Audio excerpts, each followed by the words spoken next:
Whoa, what is going on, football fans? Back at it with another New York Giants video. Hopefully you guys enjoyed your victory Tuesday. I say that because the Philadelphia Eagles finally lost the game. And if you're a Giants fan, it at least gives you a little bit of hope that this team may be playing meaningful football in terms of from within the division, especially if we could beat the Detroit Lions down the stretch. I'll talk about the Eagles, also talk about some trends around the NFL, and I'll talk about what Washington did to beat the Philadelphia Eagles and what Houston did the previous week to stay in the game against the Philadelphia Eagles. They did exactly what we've done week over week over week over week. And is this a weakness that is starting to show with the Eagles? If you look at the Eagles' schedule this year, yeah, they're super impressive. They were 8-0 going into that game, the only unbeaten team in the NFL up until last night, and rightfully so. A lot of people felt like they were the best team in the NFL going into that game. Now, at least some people are starting to question whether or not they were as good as they once thought. And I don't know right now what to think about the Eagles because I've seen several teams go late into the year with unbeaten records or one-loss records, and then they show their true colors and they fall apart. Or you see teams that have a hiccup and they bounce back and they continue their dominating ways. You know, I could talk about the Pittsburgh Steelers. Washington, ironically enough, knocked them off, I think, 2 years ago when they were like 12-0. And then I think the Steelers, I should say, lost like 2 out of their next 3 or 3 out of the next 4 games after that.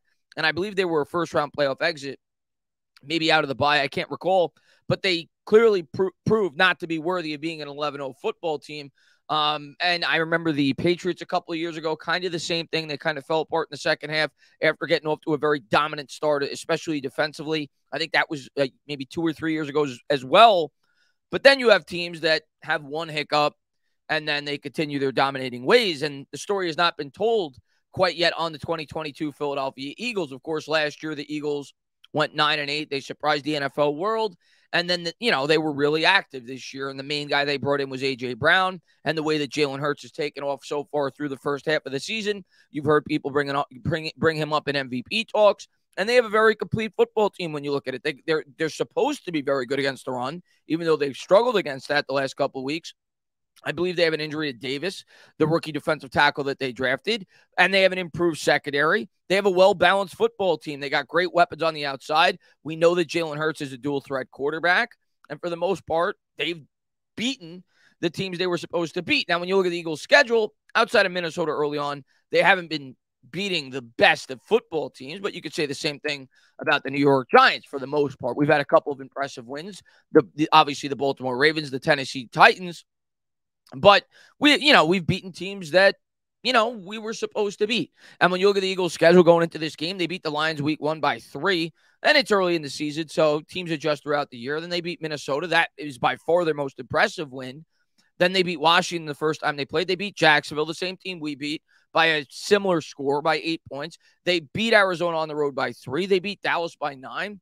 And they destroyed the Steelers, a team they're supposed to beat. And Houston actually played them tough in the first half of that football game. And it was probably a pretty comparable contest to the one that the New York Giants had this past week against Houston. So to me, even in the back of my head, I never thought that the Philadelphia Eagles were as dominant as their record may indicate. I definitely think they're a very good team. I definitely think they're a Super Bowl threat from within the NFC conference this year, because you look around the NFC conference, there's really nobody that jumps off the page to me.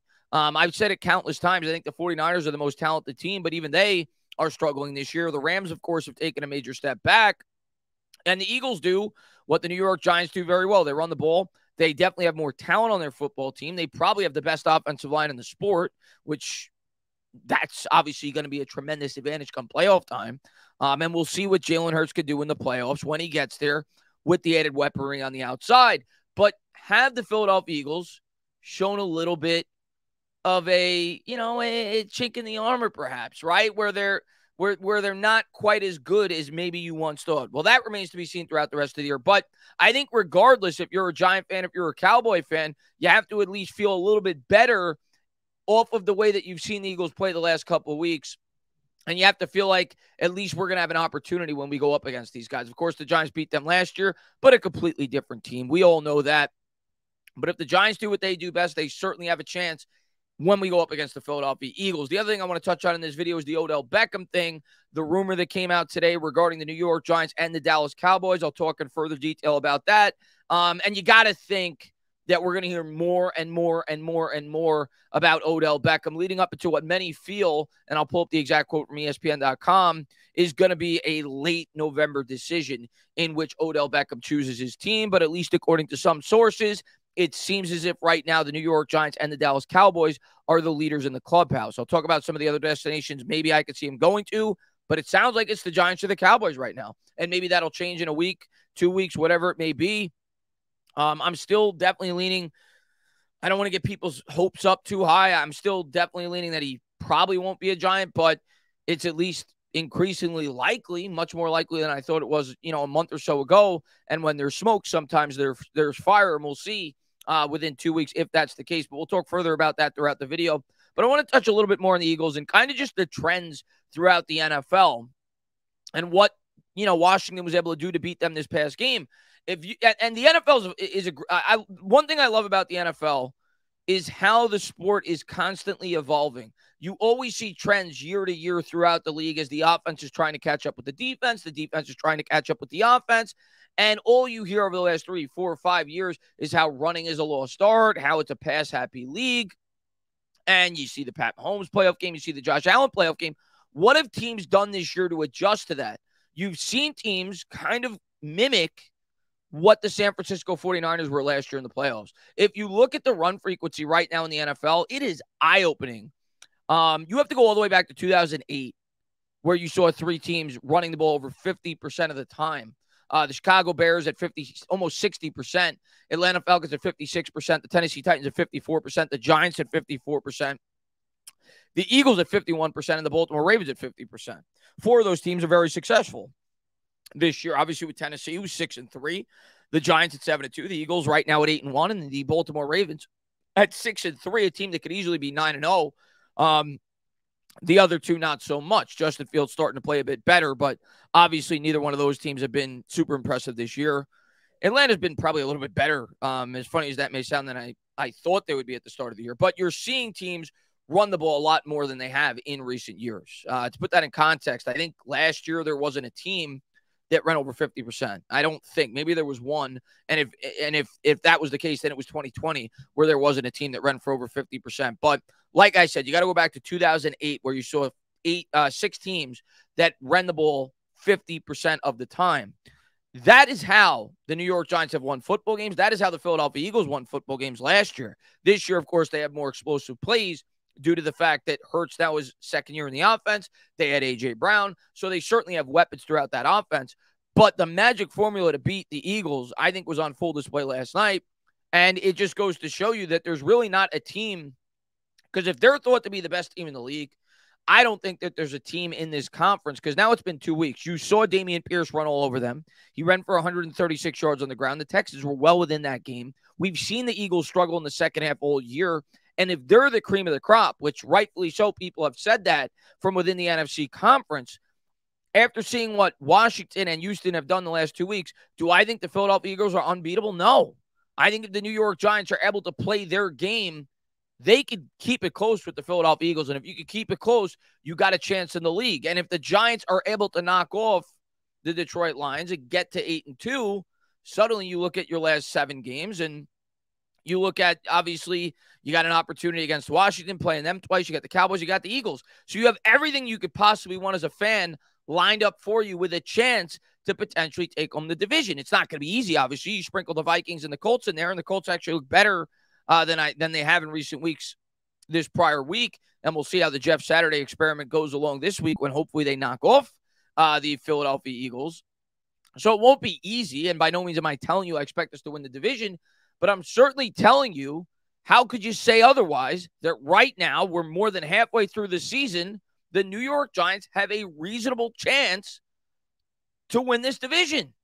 I'm not telling you it's 50%. It's probably not even 20% right now. We got to beat the Lions, and maybe if they beat the Dallas Cowboys, then you really start to believe that this becomes something that could actually happen.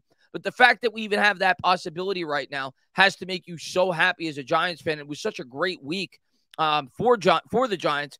having both the Dallas Cowboys and the Philadelphia Eagles lose this past week. Now, if the Cowboys lose against the Vikings, we will actually have a 2-game cushion if we could beat Detroit going into that Dallas Cowboys game on Thanksgiving. As a Giants fan, one thing I worry about going into this game, I hope this is not the trap game. I said it in my stream last night.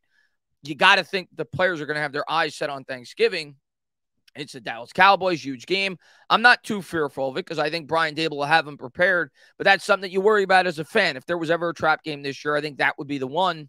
But I think we'll handle our business against Detroit. And if we do that and Minnesota knocks off Dallas, suddenly you got a 2-game cushion there. And you got 2 games against the Philadelphia Eagles after you play the Dallas Cowboys with Washington sprinkled in. So we'll see.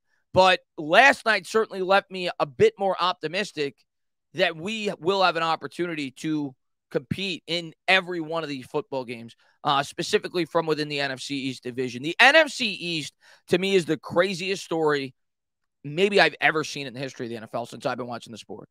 You think about this. The NFC East in 2 years, and this is the beauty of the NFL, the NFC East in 2 years went from arguably, probably statistically, the worst division in the history of football. 2020, the New York Giants nearly won the division. Had the Philadelphia Eagles not, quote-unquote, tanked that last game, which many felt that they did, and they beat Washington, the Giants would have won the division at 6-10. Washington ended up winning it at 7-9. The division went from that. And yes, there were certainly some variables. Obviously, Dak Prescott got hurt that year. Maybe there was a number of injuries throughout the division, but the division was certainly the weakest in the league. And it was at least up for debate that it was among one of the worst divisions in the history of the sport. It went from that to undeniably the best division right now in the NFL. You can make a strong argument that Washington is the best fourth-place team in football, and the New York Giants are 7-2, Dallas is 6-3, and the Philadelphia Eagles are 8-1. There's not a team in the division that's under 500. So, and I understand we've played a weaker schedule from within the division this year, but these teams have had some impressive wins. You could look at they beat the Vikings, the Philadelphia Eagles I mentioned. The Cowboys have had some impressive wins. And the Giants, like I mentioned, have beaten the Ravens. They've beaten the Titans. We haven't played pushovers this year. We have some impressive wins. We beat the Packers, who don't look great, but of course they beat the Cowboys this past week. So maybe Aaron Rodgers starting to put it together. We'll see. But it's just crazy how quick things could change in the league. And obviously the one common denominator is all those teams. I think all the teams, right? The Washington, the Giants, the Cowboys, and the Eagles. Yeah, they all had coaching changes throughout that time. Actually, Ron Rivera is still there with Washington, and McCarthy, that was his first year there, but Dak had went down with an injury, but it was their first year there, and they've started to build their program throughout the two new seasons. So the coaching changes with Sirianni and obviously now Brian Dable have had tremendous impacts for both the Giants and the Philadelphia Eagles, but it's just insane, the turnover in this division, and it just makes me excited because it's been a really long time since the NFC East has been as strong as it currently is. You got to go back a long ways. Now, the Giants, the first time they won their Super Bowl with Eli Manning, 3 teams made the playoffs from the NFC East: the Giants, Washington, and the Dallas Cowboys that year. We ended up beating the Cowboys in the playoffs. This time around, I think it's going to be the same thing. I think 3 teams are going to be coming out of the NFC East division, and there's at least like a very minor possibility that all 4 teams could make the playoffs. The only way that could happen is either the Seahawks or the Niners probably would have to completely fall off. I don't really see anybody in the South outside of the Bucs turning it up there. And in the North, it looks like it's probably going to be the Vikings running away with it. But I definitely think there's going to be 3 teams that make the playoffs out of the NFC East. So it's just crazy how things have turned around. And like I said, if you're a Giants fan, you have to think, especially if we could beat the Detroit Lions, we're going to be playing very meaningful games when it comes to that Philadelphia Eagles contest, when it comes to that Dallas Cowboys contest. And we're going to go into that game saying to ourselves, if we could ever beat the Eagles, we may be in the lead in the division after that contest. So it's just incredible how things have developed throughout the course of this season. But again, not going to take Washington lightly. Those 2 games that some Giants fans may have viewed as gimmies, they're not gimmies. This team is playing well. Washington has won 4 out of their last 5, and their only loss came against Minnesota in a narrow defeat. So Washington's playing well, especially after they made the quarterback change with Heineke. So that's not going to be easy either. After this Detroit game, and I'm not even labeling the Detroit game an easy game. There are no easy games for this football team, but those are going to be very challenging games. especially from within the division. This is a very hard division right now. But really happy, really excited for the final 8 games for the New York Giants. Now we're going to touch on Odell Beckham. We're going to talk about some of the things that came out regarding him between the New York Giants and the Dallas Cowboys. Some quotes that came out from ESPN. We'll start there. This coming out here, this from ESPN. Odell Beckham would like to whittle down his current list of potential teams. I think this article came out yesterday or the day before, but I just wanted to talk about the projected timeline, which includes the Dallas Cowboys, Buffalo Bills, Kansas City Chiefs, New York Giants, San Francisco 49ers, as soon as possible and have a decision by the end of the month, league sources told ESPN. So let's just talk about those teams, and then we'll get into the real news of the day between the Giants and the Cowboys. Out of those teams, when you look at it, I don't think the 49ers make a whole lot of sense. They've got so many weapons as is. And if you're Beckham, sure, you could probably win a Super Bowl with that team. But, I mean, between Ayuk and between Kittle and between Debo and between McCaffrey, you're probably not going to get much of an opportunity to catch a lot of footballs there. So I don't necessarily think that's the best of fits. The Chiefs made more sense before they got Kadarius Toney. And now I think they're less likely. The 3 most likely teams on that list, I would think, are the Bills, the Giants, and the Dallas Cowboys. Another team that could make sense is maybe the Chargers. I think I've brought them up before. They've had injuries to their wide receiving core. You got to think they're still thinking they could compete to maybe do some damage in the playoffs this year with Justin Herbert, even though they've kind of struggled this year. So I think they're another interesting potential team. But it sounds like, according to what came out today, and again, take it with a grain of salt, maybe it's true, maybe it's not, that it very well may be down to the New York Giants and the Dallas Cowboys. This coming out from the article. Odell Beckham loved his time in New York, his former coach said. He loved it up until the 2019 day when the Giants canceled his high maintenance act, best defined by his fight with and his marriage proposal to a kicking net, and dealt him to Cleveland months later after giving him a 5-year, $95 million deal. His end in New York was abrupt at the time of turmoil, and it had its cloudiness to it, Stewart said. I think to go back to where it all started would be amazing for Odell. He's grown up a lot. He's grounded, and he loves being a dad. He's just in a great spot now. To me, New York is a win-win. Then later in the article, if I'm a betting man right now, I'd flip a coin between the New York Giants and the Dallas Cowboys, Stewart told the New York Post. It's tight. But of all the teams I've heard about, the one that really resonates a little bit more is New York. Stewart added that Beckham loved his time with the Giants. His end in New York was abrupt. I think I just read that. So there you go. So that came out from an article today. I think it was initially reported by the New York Post, at least according to somebody from within his camp. And maybe they're just letting this out. You know, I heard, I think Boomer Esiason speculate that maybe he's trying to use the New York Giants to drive up the price. I don't think he needs to use the New York Giants to drive up the price. If there's going to be interest, there's going to be interest. The question is, you know, how much interest is he going to garner, because he's now coming off his second ACL surgery. So I don't know how big of a contract he would get. I have no idea. All I can tell you is I don't think the New York Giants could give him a boatload of money. We all know that we have a ton of players on this roster next year that the New York Giants have to consider signing, whether that be extending guys like Andrew Thomas and Dexter Lawrence, Saquon Barkley, Daniel Jones, Julian Love, potentially extending a guy like, I don't know, McKinney. Like, there's so many players on this team that they can look to extend, and they're going to have to make a lot of decisions. And if you sign a guy like Beckham to a sizable contract, well, that's only going to make that much harder to retain some of those players. So I think a lot of it's going to come down to his market. What is Joe Schoen willing to spend? I have no idea, but obviously there's been word that there's interest on both sides if the right deal was there. Now, if there's a big market for Beckham, like I've said all along, I don't expect the New York Giants to get him. Could it make sense for the Giants? 1,000%. It makes perfect sense at this point in time. And I've said it before, I was very hard on Beckham. Too hard on Beckham, to be honest with you. I still think the Giants won the trade. We ended up getting Dexter Lawrence for him, but we never did a good job in terms of replacing Odell Beckham. You know, obviously, whether that be Golden Tate or whoever, Gettleman may have won the trade, but he didn't do a good job replacing Beckham. And we've had a problem in terms of the wide receiver core ever since. And I don't think Odell Beckham is a long-term answer, but is he a guy, if he's completely healthy, and I'm sure they're going to run him through the physicals, that could help this team? Absolutely. The other thing is, I think he would be a great fit with the locker room. Even though that's kind of been a knock at him in years past, you see the relationship that he has with these players. I mean, he's visiting Saquon Barkley. He's visiting Sterling Shepard. They're the best of friends. At least it appears that way. He's been at the Giants facility, and it seems like the players really like him. I also think that this would be a major energy boost for the New York Giants football team for this year. What could go a long way is if the Giants were ever to beat the Dallas Cowboys on Thanksgiving. If the Giants beat Detroit and then beat Dallas to get to 9-2, being that this is supposed to happen towards the end of November, you would figure after that Thanksgiving game, you have to figure that the likelihood of him landing with the Giants potentially could go up.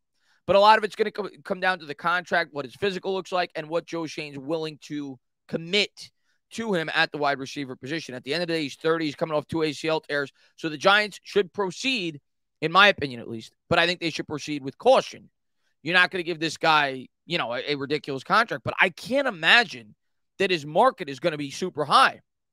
The guy's had 2 serious injuries, and he's 30 years old, and he's not even a year removed from it. If I'm being completely honest with you, I don't know how big of an impact he would have with this New York Giants team if we were to bring him in. Can't have less of an impact than what some of the wide receivers have provided for us, namely a guy like Kenny Golladay. But this is a complex offense. Now, we did prove last year with McVay that he was able to have a very significant impact. You could argue he was trending towards being the MVP of that Super Bowl. I know it would invigorate the fan base. I know people would go bonkers if it were to happen. And I'd be excited as a Giants fan. I'd be excited as much for you guys as myself and the team.